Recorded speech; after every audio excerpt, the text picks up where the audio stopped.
ওহো, তোমরা তো ভাবছো আমি এত সেজেগুজে কোথায় যাচ্ছি। আমি যাচ্ছি আজকে খাইতে মাটন কষা খেতে।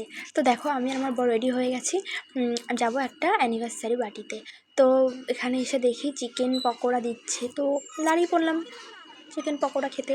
আমি আর আমার ননদিনী চিকেন পকোড়া খেয়ে এবার বসে গেছি সেই ইয়াম্মি টেস্টি সেই জিনিসটা খেতে। মটন অবশ্যই আমি বেশি খেতে পারি না, তবুও খাই, ভালোই খাই, কিন্তু 2 পিসের বেশি কি 3 পিসের বেশি খেতে পারি না।